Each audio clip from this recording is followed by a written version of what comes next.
Hi, this is Privateer Station, and today we bring you day 393 of Russian invasion into Ukraine. As always, with former advisor to the office of President of Ukraine, Lieutenant Colonel Olexiy Arestovych, and Russian opposition politician Mark Feygin. Enjoy. Смотри, как простят, наверное.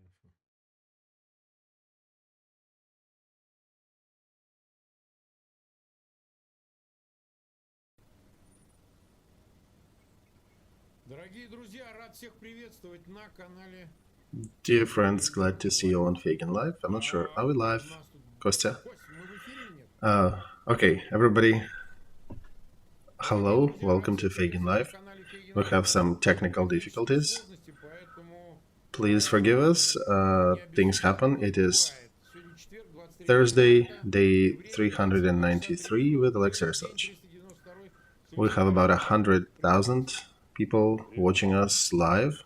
About смотрит больше, уже 110. 25,000 click the like button. Please continue doing that.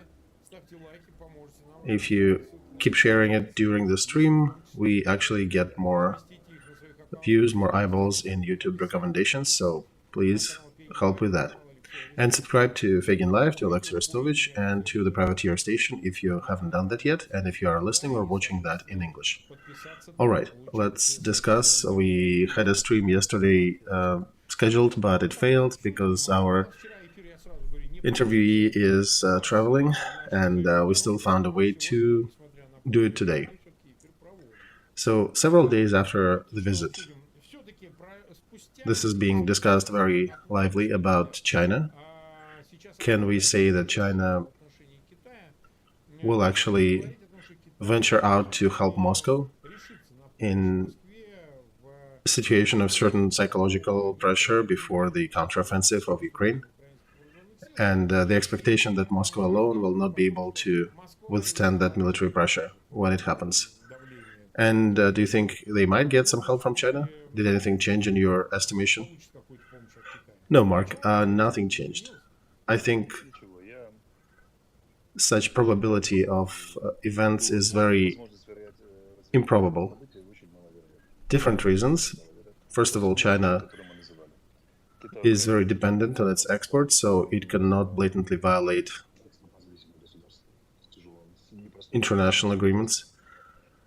And it has maybe $200 billion of trade with Russia, but with the rest of the world, they have something close to 2 trillion or something like that. So who is going to be an idiot to choose one over another? And by the way, the visit was supposed to last 3 days, but he left after the second day, on the third day in the morning. So it seems like the visit went in a shortened program, and it can be explained with a difference in time and some technicalities, but I think they cut the visit short because something happened. Something that doesn't help with de-escalating. And probably what comes to mind is China said, we cannot help you militarily, and Putin said, we will continue the war. And that's when they concluded. As a result of the statements after this meeting, there are no even hints of any military supplies to Russia from China. Of course, they could still do dual-purpose technologies trade, and they have been doing that. There are different gray schemes they're using, but as it stands, Russia cannot currently do any strategic offensives in Ukraine. They cannot even do operative level, wider than 150 to maybe 200 kilometers wide, and they can only do some tactical motions. And that scary Russian offensive that everybody was talking about, it's now very limited to small pieces and operative elements on the front. They're dying under Bakhmut, their steam is out, they're making more efforts near Avdiivka, but not successful because they need to throw more people into the grinder there in order to try to achieve something. Up north near Kupiansk, they're also ineffective. And their officers, their commanders, are now facing very uncomfortable alternatives. Мы сейчас начали карту показывать. We're bringing them up, by the way, Alexei. It's okay. I'll still talking about Chinese topic, but it's okay. So Russian commanders now have to drastically reduce their activities on other parts of the front in order to be effective on one of them. But as we understand, when these things happen, that makes our tasks easier because, first of all, we can concentrate our artillery and our troops to grind them more effectively where they are concentrated. A good example is Bakhmut. Also, reducing their numbers on other parts of the front, would mean that the conditions for our counteroffensive are becoming more favorable there. In order to change that, Russia needs to throw another mobilization, another at least 200,000 to the front, which is questionable due to reasons we already mentioned. I think they can announce that, of course, but the problem is to really gather them. And then China, in this case, would need to equip all that group. If Russia is now asking China to sell food rations, we can understand how deep in shit they are. And in this case, in order to change anything on the front, China needs not to just supply something to Russia, but to switch to really dramatic level of supplies and make it continuous. And that will be somewhat of a suicide for China. It is not something that they can change by quiet sales and quiet supplies here and there, and then perhaps cover it by saying that it's North Koreans sending it through us. It's not that. It's not us. That may, and maybe buy some 2 weeks of time while resisting the pressure from the West until closing it. That will not help. They need to literally increase everything, make it a highway into Russia with military supplies and all the helmets and body armor, if China even supplies that, will not change the situation much. That's why we're seeing on the trains Russia is bringing T-54s, tanks produced in the T-55s produced in the middle of the 20th century. That's pretty possible, right? How do you even bring that crap to the front? Well, they're switching to a very diet mode. So we've seen the tanks produced in the 50s, we've seen the tanks produced in the 48s already. And we're seeing even some uniform produced back in the middle of the 20th century.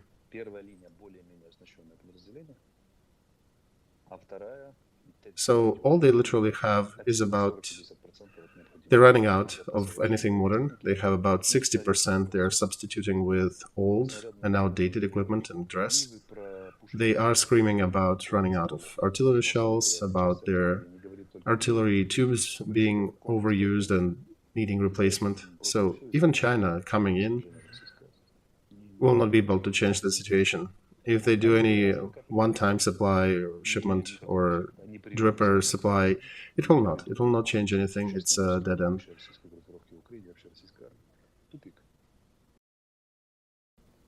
All right, let's run along the front then, in the context of several statements that we heard. For example, right now we are showing the map. Let's start near Bakhmut. Prigozhin came out again and said that near Kramatorsk, Slaviansk, and as far as I understand, Konstantinovka or Drushkovka, I'm not sure which one did he mention. So he's saying that Ukraine group is about 70,000 facing his troops near Bakhmut, and he was drawing on the map. He was very active and vocal, and he is saying that this group possibly can run over Wagner troops, and this will be the main direction of Ukraine offensive. Do you see that eventuality possibly happening? Because if you're looking at the map, Bakhmut is in somewhat semi-encirclement. I'm looking at the map. Do you think that action by Ukrainian troops is possible in that Bakhmut area? Or is it just a maneuver? Well, let's see what our military men are saying officially. Let's look at their official statements. On the level of commanders and operative commanders, they're saying that Russian attacks near Bakhmut are fading away. They're using the formula, which is not exactly a military formula. I need to translate that from Ukrainian into Russian, but it means Russia has lost tactical capability to take Bakhmut. So if to explain that for civilians, it means that people and material supplies that they have do not allow them to solve a question of taking Bakhmut. Just by calculations, mathematics of war does not allow them to do that. Calculations of how much concentration of their troops do they need to have per mile of the front is failing them, and they cannot take it. And for us, it's a task what to do with these pincers that are hanging over Bakhmut. That means they cannot, since Russians run out of steam, they cannot close the pincer. The attackers are always in a very problematic position, because when they're attacking, they're not preparing for defense. They're not digging trenches, they're not creating material supplies, logistics and depots. They're not fortifying and strengthening their front. And you need to, in order to be successful, you need to dig rather deep trenches, waist deep, at least. So offending troops are always in a very precarious position. They're not ready to defend. They need to either withdraw if something goes wrong, or to win and destroy the enemy and be in a position when nobody threatens them. They took, they're victors, and everything is good. If what Prigozhin is saying, if that is true, if what our military are commenting on that, then Wagner is in a very uncomfortable position at this moment. They are still attacking, they're still throwing also some Russian paratroopers into that fray. But now they're faced with a question. Keep their taken positions, then they need to drop their machine guns, rifles, and start digging real fast, and yes, starting yesterday. If not, for a time they will continue being very vulnerable, and our command could use this time to attack them on the flanks. This is a long, very vulnerable pincers that we can attack and cut off at any moment if we have enough troops to do that. War is not like a badminton game, but it's not predictable, it's not one than the other, but it's doable, it's possible, and if that counteroffensive happens on this front, it'll be very hurting to Russian troops on that side, and if we don't, it means that we probably see that situation differently and we have other priorities. Because unlike us, you and me and our viewers, command has a lot more data to analyze and work with.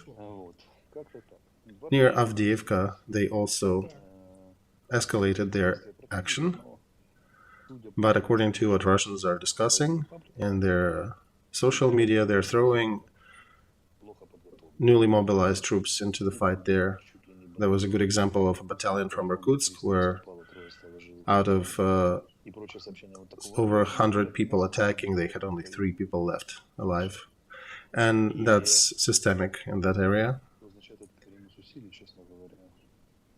So I understand that they did not get any support, they did not get any extra supplies to do that activity. They probably just got a scream from Moscow to do something, and that's what they're doing. Because there is no real military reason in that activity. At least where they're attacking near Avdiivka, it is a very difficult problem for attacking side because of the geography, of the way we have our defense lines set up. They're wasting more and more people there. Those hundreds of people left to rot on the front there near Avdiivka, they probably have even less meaning than near Bakhmut. It's probably a more difficult spot for them to try. Well, Olexiy, but they cannot do anything else, right? Exactly, Mark. They cannot do anything else. They're using the same old small pincer, big pincer movement. They don't have enough effort, enough supplies to do the big pincer, but they're still trying to use the small pincer. And throughout the whole war, they have not even invented anything new, anything unusual, which says a ton about the Russian School of Operative Command. And where did they waste all that experience, which they inherited from Soviet Army, which showed very interesting operations at the end of Second World War. The Manchuria, Wisla Order, Chisinau operations, they're very interesting, but these guys have not learned anything. They can barely function at a C minus level. Now, that C minus, of course, still works if you throw enough effort into that, otherwise we wouldn't have pincers around Bakhmut. But this is only achieved by throwing more and more dead bodies, and also when they have enough artillery advantage on the front and some aviation, then they can at least achieve some results. But again, war is not solved with one battle, and Bakhmut is not even cannot even called a battle of that kind, because Russia is screaming that Bakhmut is a symbol, and if they take it, morale of Ukrainians will fall. Well, our president came over and supported our troops there, so our morale is pretty high there. And frankly, very shortly, that situation near Bakhmut will be resolved. And again, I will not say the usual crown phrase, 2-3 weeks, you mean? Yeah, I will not say that exactly time frame, but very shortly it will be resolved, one way or another. And then we'll see how counteroffensive unfolds, because the land will be dry by then. All right, we'll talk about the dry land right after. Do you think we need to keep the map or take it off? Yeah, let's take it off. We called the most active spots there. There are also some reports from the south, from Zaporozhye, that Ukrainian troops are venturing into small intel operations across the border, sensing Russian defense lines. So there is some activity happening there. But according to what's coming and the reports coming from that front, it seems like it's just tactical skirmishes there. There are no big strategic moves. We have about 282,000 watching us live. 84,000 of you clicked the like button. We've been live for about 17 minutes. Please do not forget to share links. And if you do that during the show again, as I said, it will get more eyeballs on YouTube. Do not forget to subscribe if you have not done that. Ukraine is preparing a great counteroffensive that will shock the world. Zaluzhny's troop, Dan Rice, so he's an advisor to Zaluzhny, and I haven't seen that. It went out of my radar, didn't know that. But he's saying that Ukrainian counteroffensive will shock the world. How do you gauge the statement? Because there are different estimations. I want you to comment on that. There are other statements. Secretary of State of the United States, Blinken, says that Ukraine may try to take some territories back, not militarily, by other means. I don't know what he means there. Stoltenberg talks about prolonged warfare. Mark Milley, the head of committee, the Joint Chiefs of Staff of the United States, is saying that Zelensky's plans about bringing Crimea to the fold of Ukraine are somewhat at the maximum of what Ukraine can achieve. So, anyway, speaking of that counteroffensive, I think it already creates a certain psychological pressure, like any expectation of that scale, either scary or pleasurable. It affects everybody who is awaiting for that eventuality to unfold, and it gives some fruit. And it gives us also basis to discuss that deeper. Do you think it is a part of psychological pressure from Ukraine and Ukraine allies to scare Moscow and their army? Because the analysis indeed shows that Ukrainian counteroffensive can be very successful. Mark, every war, first of all, is an information warfare. And then after that, it's everything else. Because in the pyramid of war, the highest chain in the food pyramid is information war. It is discussion who is against whom, who is in juxtaposition to whom, who is in who is allies, who is with you, who is against you. Of course, psychological pressure that is being exerted on the enemy with these discussions, I think it is planned. And also, some elements of that are ad hoc, but when the first persons of different committees come out, these are not accidental steps. And I agree that counteroffensive will happen. It will surprise everybody, and it will not conclude the war. Regardless of how successful it will be, how far do we go, sooner or later we'll run out of steam and we'll stop. And the question will be, what will be the front line at that time? How much land will we be able to take back? How much land will they be able to hold onto? And depending on that, I think situation will change drastically. Now the question will be how drastically it will change. First of all, political situation in our favor. For an example, as a result of this offensive, we might get to the border of Crimea and the northern shores of Azov Sea. And the enemy will have what they had by the beginning of 24th of February last year, parts of Lugansk region and Crimea. Just by itself, that's a big effort, right? If we liberate all or almost all territories that Russian troops have annexed initially. So aggressor has lost already. Now, then holding these regions that they might still be holding at that time will be an interesting proposition, because we can shell with our artillery throughout that area, because it's not too wide of Lugansk and Donetsk areas. They're pretty narrow, and Crimea is also pretty close. Even if we run out of steam with tanks and infantry, we can definitely hit their ships with harpoons, we can hit their ammo dumps with artillery and HIMARS. So you can imagine how much it'll cost them to hold these areas. And I think even the last Putin supporter in Russia will see that they're losing that whole adventure. And then Russia will have a political crisis. It will not be, I think, a people's crisis. I think it'll be a political crisis of the elites. If the economy fails, then it might become a people's crisis. Now, I heard the information that in Russia they're trying to allow private entrepreneurs to dig for gold. That's rare. They usually the government reserves all that for themselves, but allowing people to dig for gold, basically letting them to support themselves financially one way or another. So we're seeing other economic bells and rings that they have big issues. They still might hold some part of Ukraine, and to liberate that we might need more armament, more training, and then we might need a second wave of that counteroffensive. How long it'll take? We're seeing that this one is taking roughly about half a year. If we consider that we started somewhere around November, and at least we'll go into April or May, right? So half a year. So maybe that. It might take another half a year, the second phase of that. But it will be first a very different war from when it started.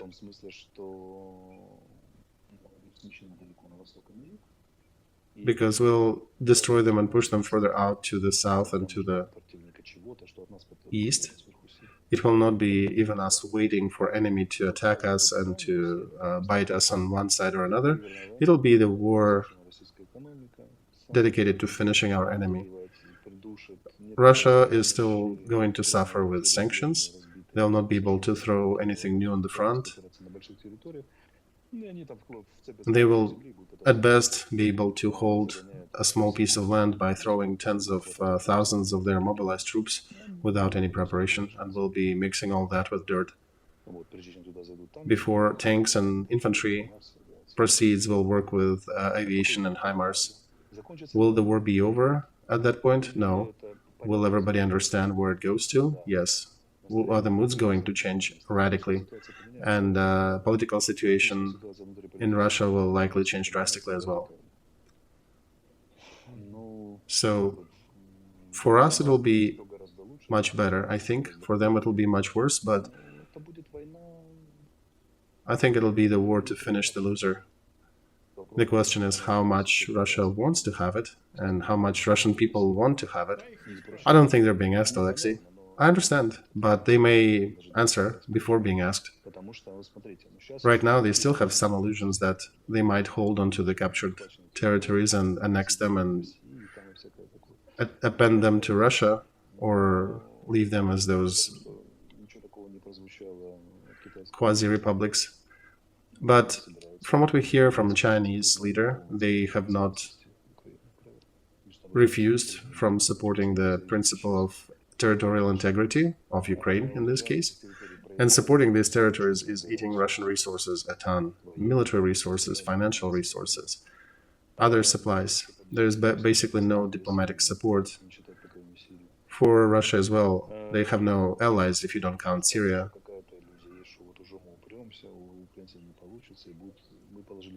And situation when they're saying that, okay, we wasted 150,000 people, but we got the territories, that's one thing. When they're saying that, oh, we lost all these people and more, but we are still back at the February border, what for? What are we doing there? Remember that Ouroboros that is biting its tail?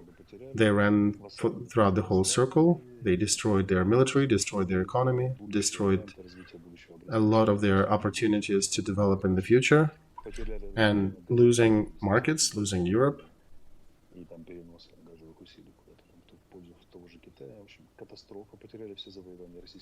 And they lost a ton, they lost a lot of acquisitions by Russian Empire since probably Peter the Great.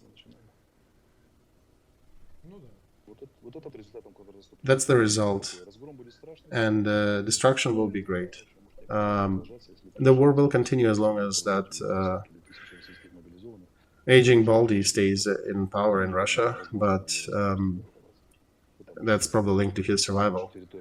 And they have military losses, but they have a huge territory where they can still scramble more resources and throw people to the front, but it'll be a much less effective. And after 3 or 4 months of intensive fighting, they still need rest and respite. So for me, the perspectives of Kremlin are very gloom. Very grim. They're still not believing in their death. We'll see how it unfolds. Right, exactly. All right. So after Xi Jinping's visit to Moscow,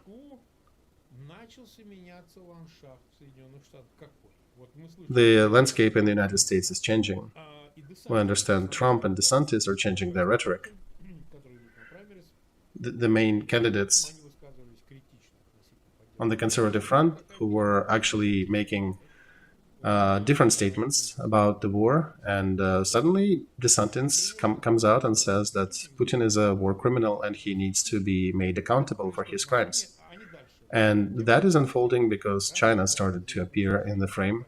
If China is now in the picture and is doing some sort of agreements with Moscow or turning it into a vassal territory of its own or dependent territory on China, DeSantis before called the war in Ukraine not a priority for United States, but since China is involved, it is a red flag for Trump and DeSantis, so both of them are now changing their stance.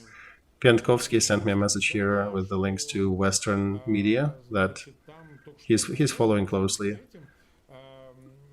He's saying that DeSantis changed his point of view on that conflict, and basically the quotes listed are saying that, oh, if China is supportive or somewhat trying to support Russia, then we should be supporting Ukraine.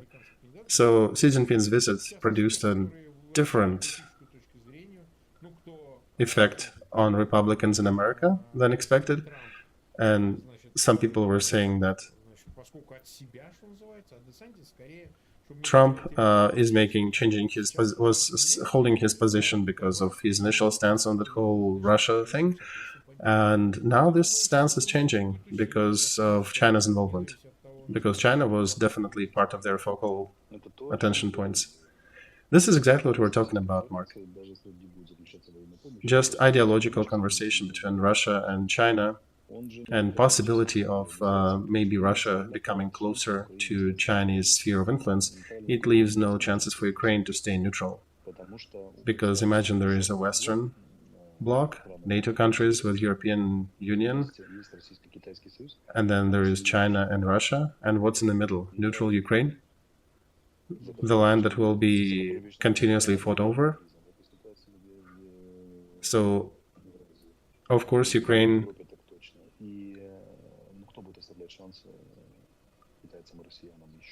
will not stay in that position for long.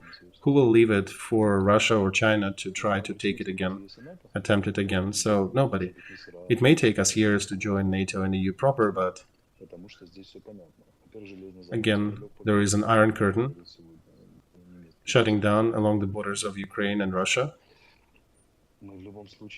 Europe is already recognizing that. And Ukraine could only stay neutral when there was no relations, no warming up between Russia and China, and the West wanted to balance China by trade with them and all.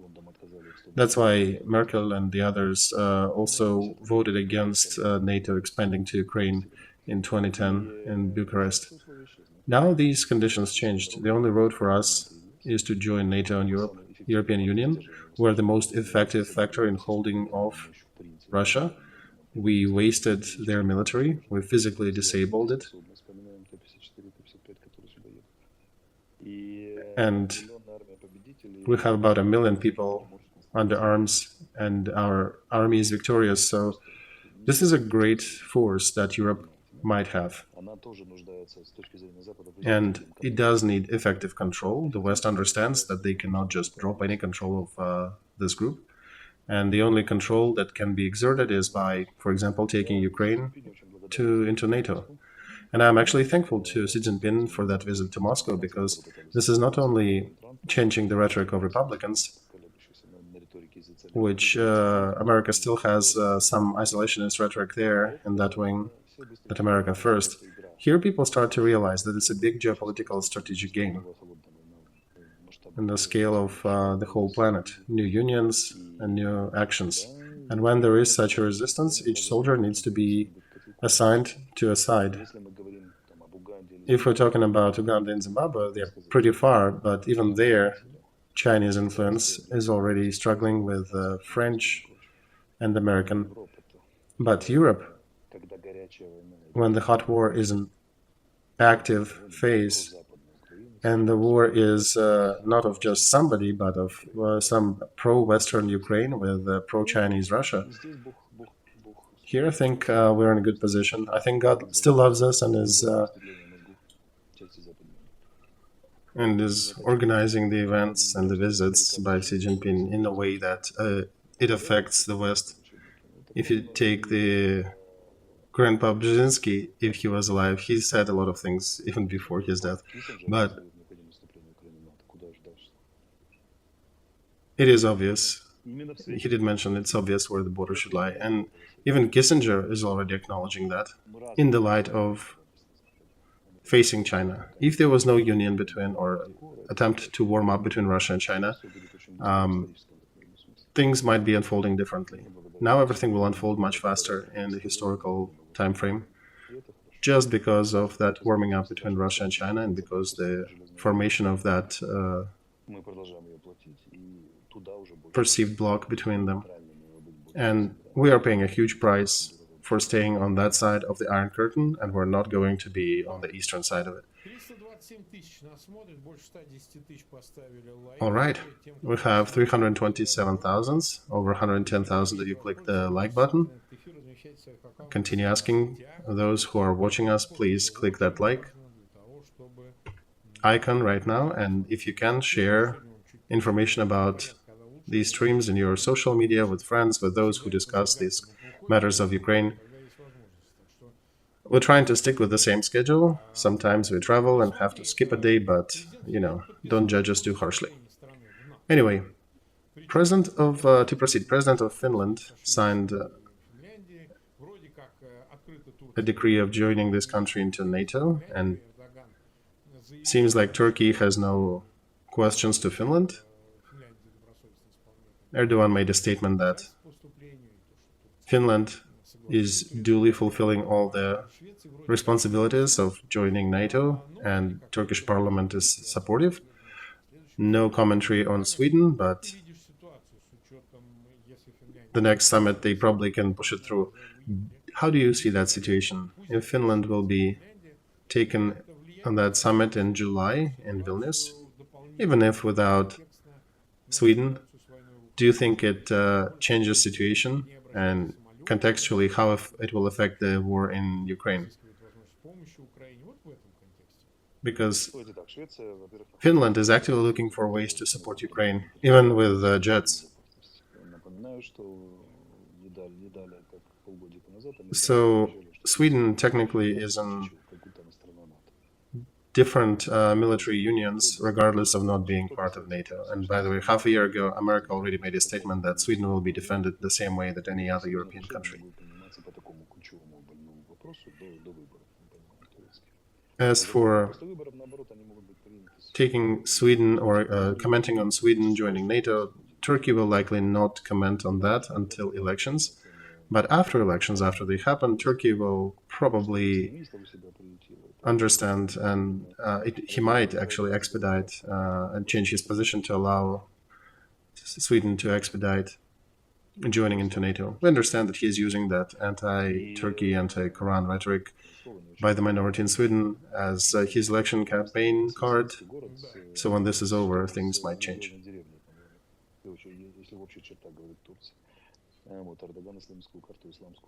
And if, in general, Turkey is a difficult country where they do have some resistance between religious village areas and more secular towns and cities.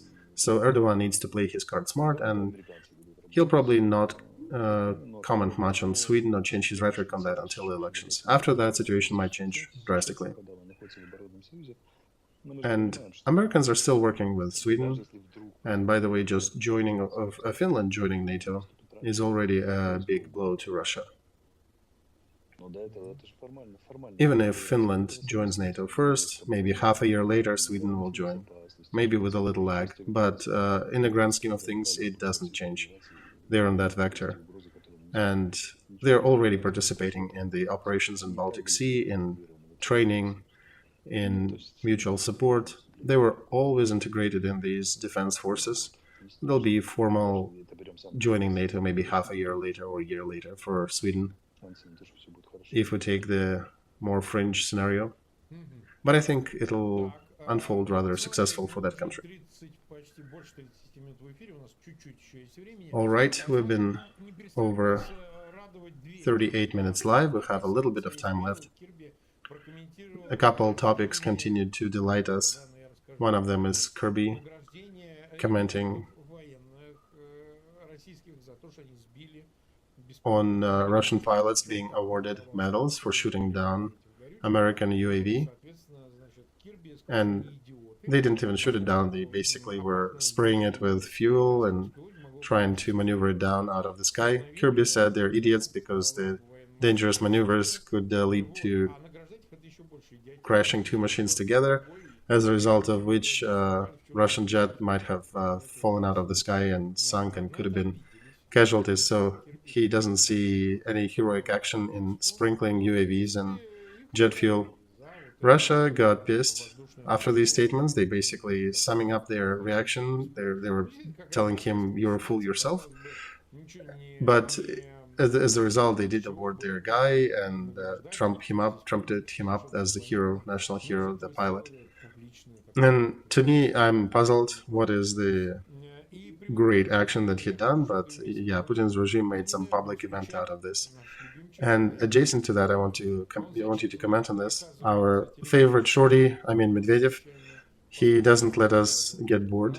He was reading Stalin's telegram on the meeting dedicated to governmental order from their military-industrial complex. You even saw he was wearing a leather vest, pretending to be one of the people's commissars. There was a figure called Vannikov during the Second World War who was a Jew. He was taken out of prison to try to recover some of the industries. He did quite a bit to prop Soviet Union up in the industrial area, but in Stalin's manner, do that or you'll get executed. I lived in Kuibyshev and Voronezh aviation plant that was producing Il jets was built in that fashion. You got to build it or you die. And so this shorty comes out and says, after Xi Jinping's visit, and says, makes a statement that the threat of nuclear war did not decrease; it actually increased. So my impression, he's run away from a psychiatric ward, and I'm trying to put some logic in here. Why is he out shaking his lower appendage, that clown from a Chapiteau circus? Mark, people who manage to put icons and pictures of Stalin and Nikolai together, when one aided in death of killing the other one, not directly, but as a result of his actions, and people who wear military insignia together with Gagarin on their t-shirts, these people do not understand that this mix of eclectics, on one side there would be a t-shirt with Gagarin, on the other side there would be that guy with a sledgehammer killing somebody. These people don't understand one thing, that Russian top is so demoralized that they don't have energy, which one usually acquires when you truly follow your passions and your ethics. And when you do not have energy by following your true values, because you destroyed all of them, you're starting to look for that drive in something else. So they're grasping at everything that can pretend to give them such drive. If People's Commissar gives Medvedev energy, he will pretend to be one. If shooting down American UAV gives them drive, that's what they will do. If Hitler's cap gives them energy, they put it into the church, or they follow Catherine or some military heroes, and they can put military actions, military figures next to Catherine the Great, and they don't see difference because they're looking at that from the drive standpoint. How much energy can they suck out of each symbol? And this is difficult to criticize from a logical standpoint. It probably should be criticized from the psychiatry standpoint, because when one selects as his symbols different historical figures who were at opposite sides, who were actually fighting, and they only care about the energy that these figures represent. Doesn't matter if Bolsheviks were toppling czars or if those czars were expanding the territories. This is the typical mind map of people who are very demoralized, who don't have any solid values.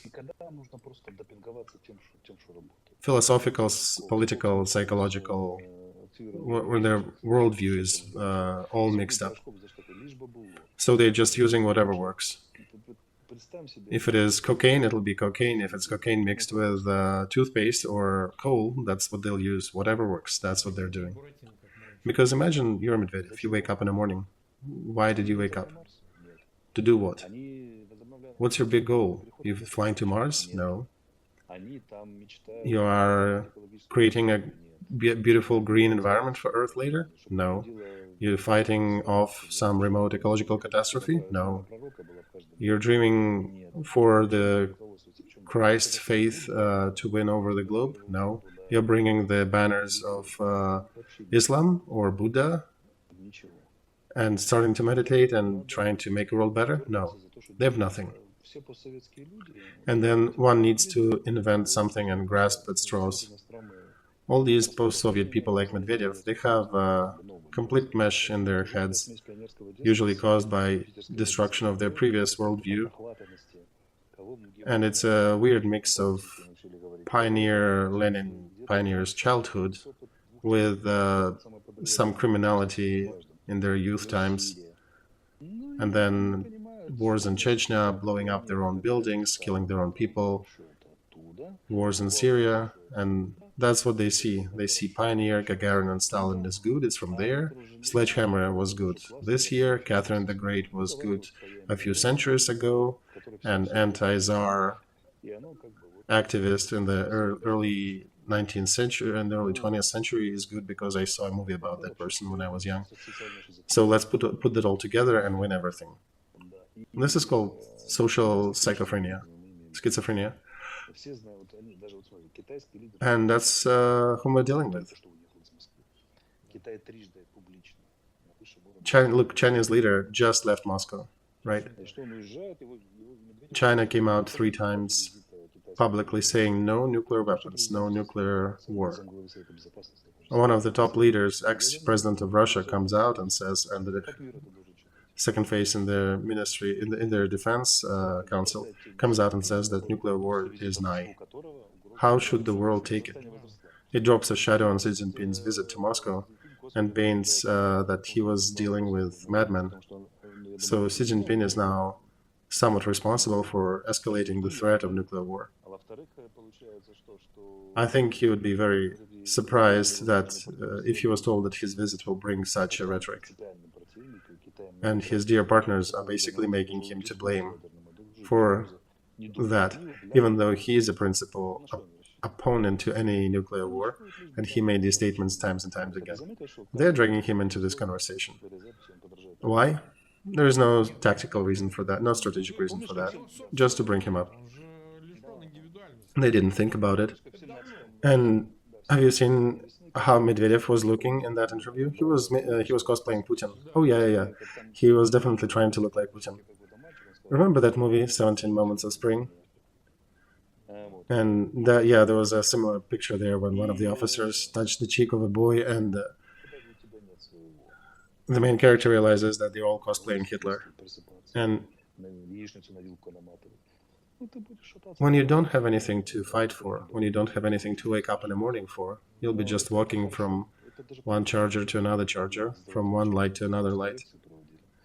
It's real bad, even in your life, in your usual routine. These people need medical help to help them correct their psychological condition. But when one of the top leaders is behaving like that, they've been reading that Pilevin's books about Ukraine, and they were giggling about Ukraine, thinking that this is about Ukraine, but it actually ended up being about Russia. And Ukraine is not Ukraine, it's the land of Russian prisons. And when in your mind there is a bit of thuggish criminal ethics, there is a bit of commissars and Stalin times, and a bit of sprinkled of czars in the past, it turns out that you cannot say anything legible without actually putting your partners in some precarious, weird positions who are still considering working with you. In any normal country, that would be a huge scandal. China will live through that scandal, but now they understand how psycho their possible partner is. They didn't even come out commenting on that, because there's a possibility that their newly found partner might come out and say something more stupid. So China didn't want to escalate that. They're schizos. So what do you do about it? I tell you that. And China, just upon arriving to Beijing, already said that they will do a summit, China and Central Asia, where they invited Tajikistan, Kyrgyzstan, Kazakhstan. These guys are not playing in sandboxes like these dumb fucks from Kremlin. These guys are actually focused on building their hegemony on the territories of ex-USSR. Yep, they'll probably come out to that one, say that we saw your Putin in Moscow. They're totally out of touch with reality, so you might want to align with us, and here's a new format. So let's finish that. Putin, when he was young, when he was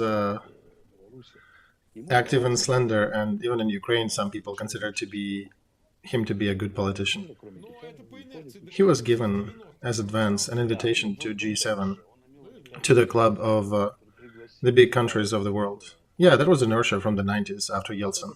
Right, but he still got it. Imagine, China was still not there, but Putin had it. He refused to build good relations with these countries, who called him as equal to their club, and now voluntarily went to be a dependent of China, because in his mind somehow being a dependent of China is better than being an equal in G7. That's what do you need to have in your head to pick that choice? The next order that I think he'll get will not be a Hague. It probably will be a medical order for Medvedev and the whole Putin's team to get to a special 33 тысячи нас смотрят напоследок. asylum Буквально, а мы уже with showers and treatments and a bunch of pills. Новского. У нас тут есть вот All right, ветеран, today we который had a special request from мы ему пожертвовали со стороны. Kalinovsky detachment. They have one Парень молодой, видите, war veteran who lost a limb, who lost his leg in war, a young guy, конечно, поэтому still building his life after that. It's a bit difficult without. ну так по And we are helping эфиру и так далее. Вот он без him to get the right prosthetics. We understand there are a lot of people in that condition after this war, but he got in our на сайт вот attention and we sent him our support. нужно собрать деньжат. Вот Here's a link. We're also posting a link under that тут video. сколько еще не хватает, там больничные документы. He is raising some funds for that prosthetic. Парнишка жить. They have details, how much more do they need, medical documents and all. Скажем, документ, So we decided to pitch in and help. вот мы ему перевели наших с тобой 68 950. And here is our confirmation from the bank, our transfer, 68,951 hryvnias. You're supportive of that, is Olexiy, right? Oh yeah, I wholeheartedly support our help to military people as well. You got some Belarus roots too. It doesn't matter, Mark. Regardless, if it'll be a Georgian or Chinese guy defending us, I'm supportive of our defenders. Alright, so if anybody else wants to join, this guy lost his limb defending Kiev early on in this war. So, and as for our next stream, we're doing it as scheduled on Saturday, right? Yes, Saturday. Let's do 9 p.m. Kiev. Actually, you know what? Let's do 10 p.m. Kiev and see if later time works better. Alright, let's do a 10 p.m. Kiev on Saturday. English version will come out around 8 in the morning on Sunday. Alright, Saturday, 10 p.m. will be a live stream, and we'll see you all then. Thank you, everybody, and goodbye.